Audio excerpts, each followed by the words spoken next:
Hello my lovelies and welcome. I'm now thinking towards autumn. The summer's coming to an end. It's sort of middle of August, near the end of August really. September's usually really warm, but I've got enough summer clothes. I do feel tempted to make another couple of summer dresses, but if I will, I'm not sure. I'm definitely thinking of my autumn wardrobe, autumnal colours, textures. That's where my brain's going to now. All of the new things that I want to be making, but not tons of, just a few key pieces. I'm starting my making with making a quilted jacket for my youngest daughter Millie. It's one that she's wanted for months and I'm finally getting going with it. She'd really been inspired by this quilted jacket by Joanie, which has a lovely rounded collar with the frill, and it's lightly quilted through a couple of layers, and you know, it's just a simple boxy shape. And I did a bit of a search around trying to find a pattern for her, and the pattern I found for her was this one, Tilly and the Buttons Sonny Jacket. If you look at the one on the right, and if you look up close, you can see that I've changed the shape of the collar. She didn't like how low and pointy it is, and I don't particularly either, so she wanted it a little bit shortened off, so I've altered that on the collar. And it's also made up of a yoke on the back that comes over at the shoulder. You can't see on this collar, but you can on this colour block shorter version. Millie wants this more hip length version. And then the front is made up, it's got a yoke here and two panels that are sewn together here. So that presented some design thinking for me with all of these seams, but I'll tell you where I'm going with that in a moment. She picked the fabrics for it quite a while ago, earlier in the summer, so I'll show you what she chose. I've already cut out the front panels, which I'm going to show you in a moment. So this is leftover bits of fabric for other things, to make some bias binding. But she chose this lovely fabric. It's really beautiful. Rather an arts and crafts, sort of William Morrissey feel to it, I think. It's got reds, and pinks and cream and two different greens. You know, it's a really, really lovely print. So she chose that. And then for the lining fabric, found this, it's curtain lining, because it was trying to find the right shade of green. Can't get the outside here to go with it. She just couldn't find what she wanted, but we found this curtain lining fabric, so I've got that. And then I'm interlining it with a lightweight flannel. Now the reason I use a flannel is it's warm, it'll keep the wind out, but it's not really bulky. I just didn't want all the extra bulk with the seams, and I've used flannel before in my coats. If you go back to my coat making videos, you'll see the flannel I've used there as an interlining. The next thing I had to do was make some design decisions, because I was thinking, do I quilt between all three layers? And then I would have quite bulky seams that are raw edges, so I'd have to Hong Kong seam them, but I was thinking they'll be quite bulky. And the fact that the jacket has got a yoke and a back yoke seam here, then this front bit is made into, you know, from two separate pieces. I'm going to have more seams than just shoulder seams, side seams, you know, which I could probably cope with the extra bulk, but it's just going to distort the shape of the whole jacket. I did think, should I just redraft the jacket so it doesn't have all these pieces, but then I thought, no, I quite like that effect. It'll give a bit of simple shaping over at the bust. So what I decided to do in the end was that I was going to just quilt the outer fabric, you know, the floral, to the flannel. And by quilt, I mean it will just have diagonal lines going through. That was the design Millie liked from the Joanie one, that it's got these diagonal lines, so sort of like lots of diamond shapes all over it. And then I decided I'm going to make a separate lining that I will then fit in from the green fabric. I haven't cut the lining out as yet, but I've got some other decisions to make, because I was thinking, right, well, I'll bias bind all of the outer raw edges, you know, the three layers, the lining and the quilted topper. I'll bias bind all those edges together. But that meant then on the collar, that was going to stick out on the collar wouldn't turn in and lay nicely, and that was my biggest bugbear. And I thought I really want some interfacing where the buttons holes will go so that they don't stretch and distort. So I thought I've got to use the facings, the front facing and the back collar facing. So I will show you a bit later what I decided to do with those two. So you can see there was lots of thinking, and alterations going on in my head, you know, decision making. I could have made a toile for it. I always make a toile with a new pattern, but I thought there's so much work involved in making this jacket, having to quilt all of these separate pieces, that I just measured Millie really carefully. I know I've got to lengthen the sleeves. I put the pattern pieces on her. It's got a generous finish measurement, so I'm just going with it, and fingers crossed it all works. Yeah, I'd be telling my students not to do it this way, but this is the way that I've decided to do it. I thought I'd show you the drawings of the jacket.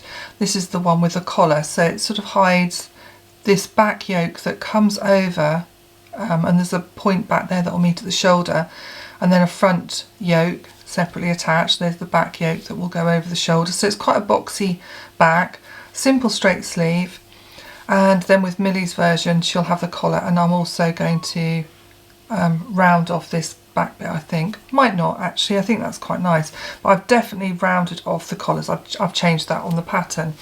So that's the pattern shape. Now for lining the jacket,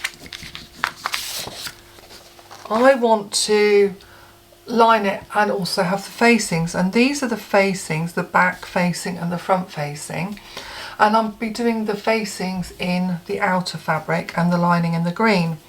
Now what I'd normally do with a pattern, if it hadn't got all these yokes, it was a straightforward back and a straightforward front, so I'll draw it on like this. So this is the back, be like that, and this is the front, F like there for front.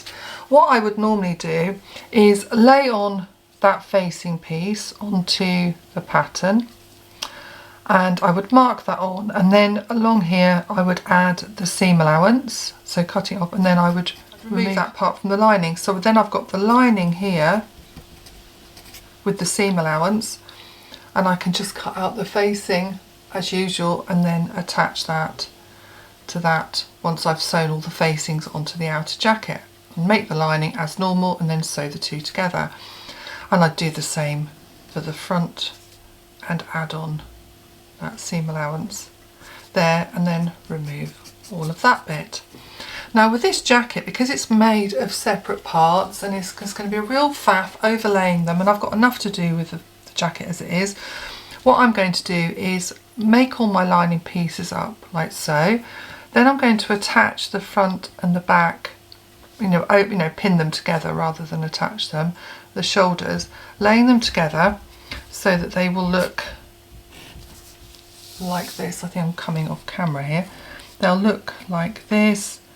This is my back, but yeah, that's my front, sorry. There with that. And then I will attach the back like so. So I can see where the shoulder point is, which is about here. So that's the shoulder, because that front wraps, that back wraps slightly into the front. So then I can lay over my yoke piece to work out how far up it comes. So what I will do is then mark the seam allowance and just cut that away on the fabric. It just seems really naughty and wasteful, but that's the way I'm going to do it for this one. So that's covered all of that. So I need to show you the quilting that I'm doing. Now when I was talking about making this jacket in one of my sewing clubs, and there's quite a few ladies there who quilt, and I've quilted before, making patchwork, but I was talking to her about the issues with this jacket, the decisions I was making, and the fact that Millie wants these diamond lines. Shall I draw them on here for you so you can see what I mean? Millie wants all of these diamond lines like so, that will be stitched in, so it's got that effect in the jacket, so that will be all, and that's how you obviously base these two layers together. And she told me about this fabulous tool. I've got packaging here. Who's this, by Clover, and it's called a hero marker, and it's so easy to use. And I wasn't too sure how fabulous this would be. She said you'd mark your lines on, and it's absolutely brilliant. It makes an indentation line that I can follow to sew, but it also shows up as quite shiny under my sewing light, so you can really easily see it. So I was really pleased to be told about that. So I'm going to tell you what I did with these pieces. Here we go. So what I did, I laid out my main fabric, not the flannel, I dealt with that afterwards. But I laid out all my main fabric and I then laid my pattern pieces on it to work out the best fit. And you need to cut out a slightly larger bit of fabric than your pattern piece, because when you quilt them together it could shrink slightly, so you don't want to actually just cut out the pieces, quilt them, and then find that, you know, it's all smaller, it comes in on the edges more. So I just cut out lots of squares, and if you look here, I've got a huge old pile of all of my pieces here all ready to go, so there's going to be a lot of marking out. I'm showing you some of the smaller bits. So this is my front yoke, and I've already made one. It's all here. Can you see the stitched lines? And on the back you can see them all through. Obviously if I used a bulkier wadding, you know, on this flannel, then it would have more of a pouchy sort of effect, you know, more of a cushioned effect, but we're going for lightweight. But it's really obvious those lovely stitches, and Millie's really thrilled with them. So that's one front yoke. But what I did was I cut out my fabric and then I laid it over the flannel, and yeah, I've cut some bits bigger. And then you want to really smooth them out, make sure it's all iron, no wrinkles, smooth them out. And then if I come in a bit, can you see these pins here? They're quilter's pins that I have from my days when I quilted, and they're slightly curved. If I put them on my hand you might see slightly curved, so they easily go through all the layers. So what I've done is I've just randomly pinned all over just to hold my layers together that I've stretched out. And then I needed to find my bias and start marking the lines. Now, all you do with the herer is just give it a darned good push all the way along through the layers, and you just carry on doing that all the way along like so, and then at the cross angle. Now, I've marked out all of my lines on this. If I turn it over you might see it a bit more easily. You can see they're not all showing up, but you can see I've got all my hexagonals. That's ready for me to sew through all the layers. So I'll show you one that I've already done. I'm going to put that to one side. I have got so many huge panels to have to mark up, as you can imagine. It's going to take me quite a while, this jacket. So I think it will be done in bits around, you know, everything else that I'm doing. But here's one that I've done before. I think I did this one yesterday, and I had to use grey flannel. That's all I had, because I didn't have quite enough of the cream, but it doesn't matter, it's not going to show, and it doesn't affect the work. So you can see all of the diamonds shown through, and here is the top part, and this is going to be used for the collar. Here's my collar, and I have shaped off that end bit rather than it pointing all the way down to there. So this is the collar that we're going with, and that's going to be cut on the fold. So you can see I've made more than enough here. I think I was a bit over generous with this one. Having never done this before, it's a work in progress. So what I'm going to do is find a perfect point to fold it at, just making sure that it's nice and straight down that centre back seam. Here we go, right. There we are, so that's that all smoothed out. So then I can lay my collar piece on here. This will be the top collar piece. So I can lay that on there and then cut that out. I'm going to then have the under collar in this green here. So that's how that will work. And for the frill, I had to make a long strip. It's 2 strips joined together here.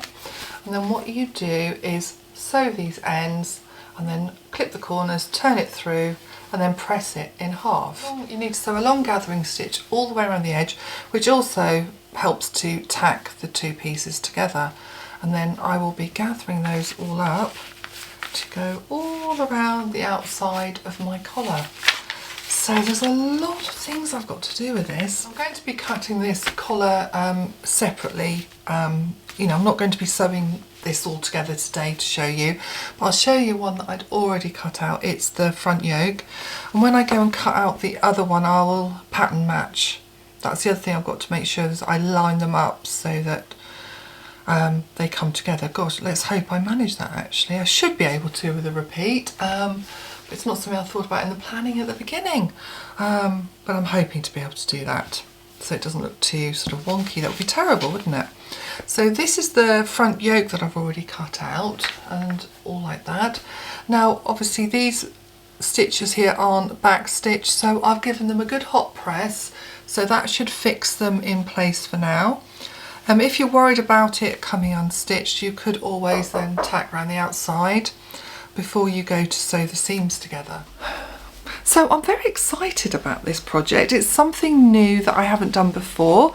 There's been a lot of problem solving, and I think it's going to be quite time consuming. So I'll probably do it around lots of other bits and bobs I'm doing. When you look at the size of the sleeve, and then we've got obviously 2 of these to do.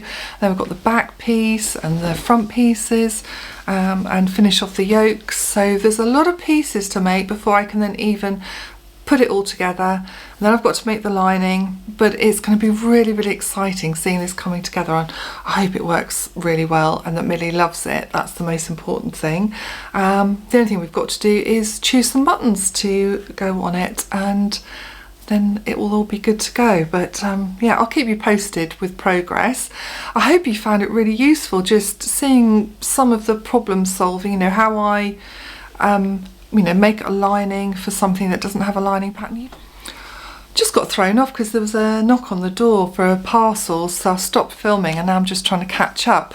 I think I was talking about lining, wasn't I? And without doing out designers that say you can buy our additional lining pattern, I've shown you how you can actually make your own lining and facings. It's really not that difficult at all. So hopefully you found that useful, and me going through some of the techniques and the tools that you'll need so that you could make your own quilted jacket. They're so popular at the moment. There's little quilted waistcoats, tabards, all sorts of things. So it's a really lovely, fun thing to do, and it's always good to come out of your comfort zone and try something new. I think that's why we love sewing, isn't it? Always challenging ourselves, trying something to keep the old brain cells going.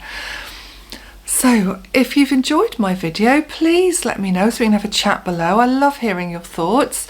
Let people know I'm over here, and please subscribe if you don't already, because more the merrier. I love having you join me here and hearing what you've got to say. So until next time, I shall bid you farewell and say happy sewing, everybody. Bye bye for now.